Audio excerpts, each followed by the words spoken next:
All right guys, welcome to another video. स्वागत है आप सभी का स्पोर्ट्स विद स्काई पे। आज हम बात करेंगे India versus New Zealand first test की। और आई नो काफ़ी डिसअपॉइंटिंग था, but we need to talk about it so that हम एंटिसिपेट कर सकें कि सेकंड टेस्ट और थर्ड टेस्ट में what's India has to offer. तो पहले टेस्ट में हुआ क्या, टॉस जीत के रोहित शर्मा ने पहले बैटिंग की। ओवरकास्ट कंडीशंस थी, जो खुद प्रेस कॉन्फ्रेंस में बाद में उन्होंने रिग्रेट किया दैट शायद पिच जो है वो अच्छे से रीड नहीं कर पाए एंड ही टुक डिसीजन जो नहीं लेना चाहिए था। बट बारिंग दैट 46 पे ऑल आउट। इस बारे में इतनी बात हो चुकी है, इतना बड़ा disgrace, disappointment, fans are sad, ये नहीं होना चाहिए था, वो नहीं होना चाहिए था एंड ऑल दैट। बट अब हम क्या कर सकते हैं सेकंड टेस्ट में, and what are the mistakes जो हम एनालाइज कर सकते हैं बाहर से। Even I play sports, cricket हम भी खेलते हैं, एंड उस लेवल के ऊपर भी इतना प्रेशर आपके ऊपर होता है, कंडीशंस का, ऑपोजिशन का, पिच का, you know what people are talking around you. I'm 100% sure उस लेवल पे तो the pressure is immense because हम सब जो है we are keyboard warriors. We can type whatever we want to. Player ने परफॉर्म अच्छा किया तो ठीक है, मतलब most of us we tend to hesitate appreciate करने में, और अगर गड़बड़ हुई कुछ मैचेस के अंदर तो we are there to kill them. So it's very tough to speak on such things. मुझे जो प्रॉब्लम लगी है फर्स्ट टेस्ट के अंदर वो adaptability.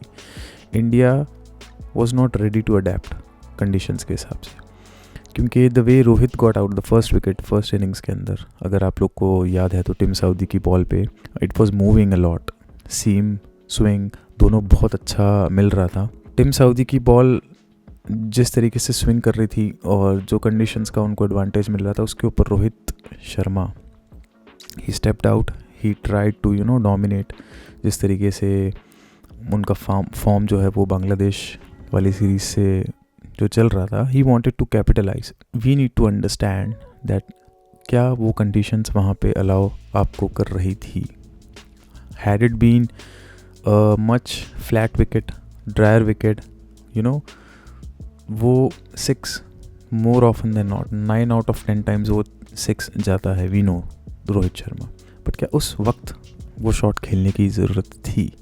And not just Rohit, उसके बाद में nobody was looking comfortable. Virat got out एक unplayable, unplayable means he was got off guard, जितना हम बाहर से देख पा रहे हैं। So he got out on duck.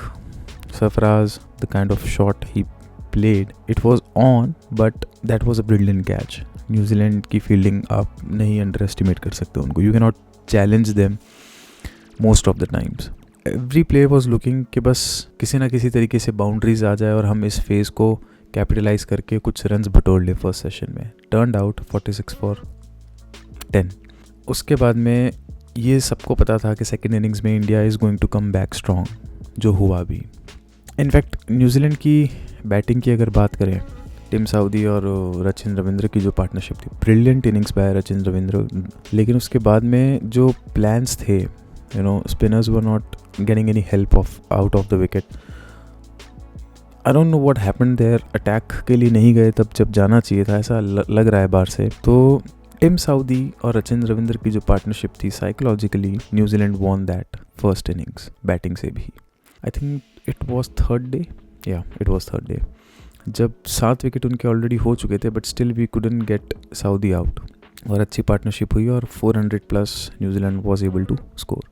तो New Zealand had a good lead, was in the driver's seat first innings के बाद में। और उसके बाद में India second innings, see to be honest I was very nervous कि किस तरीके से अप्रोच करेगी, अगर फिर से अटैक के लिए जाएगी। India adapted really good. Unfortunate dismissals, Yashasvi Jaiswal जिस बॉल पे आउट हुए वो अक्सर बाउंड्री वाली बॉल होती है।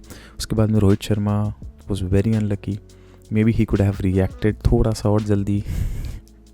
These all are things जो हम विश कर सकते हैं, जो हम प्रे कर सकते हैं, मगर ही गॉट आउट अनफॉर्चुनेटली। उसके बाद में Virat Kohli, Sarfaraz Khan, they were going good, 70-70। Glenn Phillips की जो लास्ट बॉल थी, सिर्फ उसको डिफेंड करना था, उसको अगर खेल जाते विराट कोहली तो 81st was right in front of our eyes. He missed out on a big one, very very disheartening moment कि 81st का भी लग रहा है कि अब और इंतज़ार करना पड़ेगा। Then Sarfaraz Khan played a brilliant 150 innings. उसके बाद में भी he was not looking good after the new ball that's again the case. Rishabh got out on 99. Again unfortunate. Another big 100 missed by Rishabh Pant. It was I guess 7th time. ये 7वीं बार है जो 90s के अंदर he got out, and that's the kind of player he is. The reputation जो उनकी है कि वो is very flamboyant, you know, उनका playing style जो है वो यही है कि वो बस मारने के लिए जाएंगे, attack mode में रहेंगे and conditions को वो अपने ऊपर हावी नहीं होने देते हैं, and that's really good from India's point of view. मगर adaptability is the point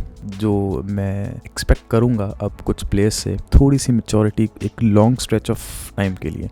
मुझे याद है आज भी जब हम छोटे थे, VVS लक्ष्मण और Rahul Dravid, they batted throughout the day. That's the kind of patience you need. अगर उतना नहीं तो एटलीस्ट उसका 1/10, 1/8, 1/4. Sometimes your patience can lead to greater victories to India. And I'm sure ये सब पता है उन लोग को, and better than us for sure. He got out on 99. O'Rourke, I don't know if I'm pronouncing his name right, but उनकी जो bowling है उस पे जो बाउंस मिल रहा था. अच्छा, also by the way, New Zealand first innings में इंडिया की जब बैटिंग थी तो न्यूजीलैंड की बॉलिंग अनडाउटेडली कंडीशंस बहुत ज़्यादा फेवर कर रही थी, बहुत ज़्यादा. मेजर पार्ट कंडीशंस का था, पिच का था, मगर उसके बाद में द कैपिटलाइज्ड. उन्होंने उन कंडीशंस को अपने फेवर में यूज़ किया, उन लेंथ्स को हिट किया जिस पे हर बैट्समैन अनकम्फर्टेबल था. और इंडिया के पास प्लान उस वक्त उन सबको ये लग रहा था कि अब हमें मारने के लिए ही जाना पड़ेगा. Where they were caught off guard. मुझे ऐसा लगता है कि फर्स्ट इनिंग्स के अंदर जो हमारी बॉलिंग आई, we didn't go for all guns blazing, we didn't hit the right areas. ऐसा मुझे लगता है क्योंकि जिन लेंस पे न्यूजीलैंडर्स बॉल कर रहे थे, नो डाउट उनको मदद मिल रही थी पिच से, मगर we should have gone for those lengths as well.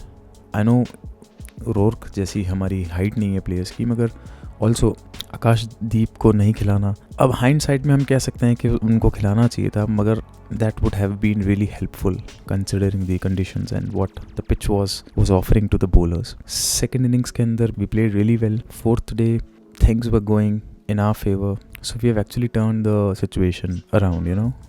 Fourth day के ऊपर जब सरफराज और पंत खेल रहे थे, ऐसा लग रहा था कि हम ईजीली 150 से 200 के बीच की लीड ले सकते हैं. एंड मुझे तो इनफैक्ट ऐसा लग रहा था कि with the batting strength we have, आगे आने वाले जो प्लेयर्स हैं पंत और सरफराज के बाद में, Rahul was there, Jadeja was there, Ashwin was there, Kuldeep भी थोड़ी बहुत बैटिंग कर सकते हैं हम जानते हैं. तो I was even confident for 230, 240 possible था. The way Tim Southee played, he took the pressure, he knew कि कितने इंपॉर्टेंट है ये 50-60 runs, that made the whole difference. मुझे ये उम्मीद थी कि हम एटलीस्ट 200 तो टच कर जाएंगे लीड के अंदर, बट ऐसा नहीं हुआ. Once Sarfaraz got out after the new ball, he was not looking comfortable. Pant got desperate. वो 107 मीटर्स का 6 जो हमारा मिड विकेट पे, amazing talent Rishabh Pant is, especially in test matches. I was so happy. 6 जो गया वो तो it was very good, but उसके बाद में जो GP का ग्लेन फिलिप्स का जो एक्सप्रेशन था, that was priceless.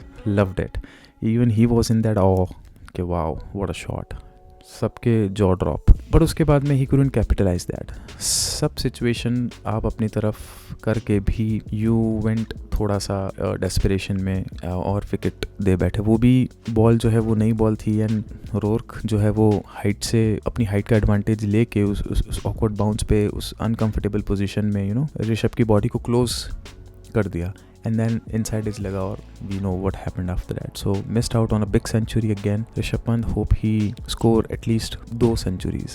And then we know last day पे फिर न्यूजीलैंड ने बहुत easily वो चीज़ किया. थोड़ी uncomfortable लगे वो स्टार्टिंग के अंदर, क्योंकि nervous energy जो इनिशियल फेज में हर बैट्समैन फेस करता है, कंसिडरिंग कि आपको चेस करना है लास्ट इनिंग्स में. It's always difficult in a test match कि फोर्थ इनिंग्स में आपको अगर बड़ा टोटल होता तो साइकोलॉजिकली और ज़्यादा प्रेशर होता न्यूजीलैंड पे, मगर turns out it was not our game to be. So what I anticipate second test के अंदर वो ये कि अब we need to come back strong. I think Washington Sundar has been included, और अब KL राहुल की जगह मेरे हिसाब से नहीं बनती, to be honest, because बहुत ज़्यादा प्रेशर है, बहुत ज़्यादा स्क्रूटिनी के अंदर है, पूरे इंडिया की नज़रें उन पे है, and everybody is criticizing him big, even I did मेरे पिछले शॉट्स के अंदर. So राहुल की जगह बॉस अभी तो नहीं बन रही है जिस टच में वो लग रहा है. he is a brilliant player, but he is under a lot of pressure पिछले वर्ल्ड कप 2023 से. तो सरफराज और Shubman Gill can be included. Pitch कैसा इस बार तैयार होगा पुणे के अंदर, रैंक टर्नर होगा, स्लो विकेट जो पॉसिबिलिटी लग रही है, तो उसके अकॉर्डिंग स्क्वाड के अंदर क्या चेंजेस होंगे, let's see. Kohli needs to fire back. Kohli is not looking threatening, to be honest. I am a Kohli fan and Kohli को मैं इतने सालों से देखते आ रहा हूँ। I been following him, we all are. He is looking out of that hunger. IPL खेलते हैं, T20 से रिटायरमेंट लिया अभी, he made India win, he played a major part in India's win, if I have to put it this way. I think उसके बाद में test format के अंदर अडेप्ट वो भी अभी शायद कर नहीं पा रहे, वो हंगर नहीं दिख रही है। He has this champion mindset. I am too small to speak in that regard, मगर एक वो हंगर जो है, वी ऑल विश वो जल्दी से आए और ही स्कोर्स बिग। जो लग रहा है कि शायद आई थिंक वो कर लेंगे इस टेस्ट में, but I am not too sure about it. I am not that confident. इस फर्स्ट टेस्ट में मैं ज़रूर था and I would really want him to bounce back strong. The world is already waiting for you to bounce back Virat. So yeah that's it. Second test के अंदर we need to adapt situations के हिसाब से और conditions के हिसाब से हमें हमारा गेम चेंज अप करना चाहिए, is what I feel. So yeah that's it from me.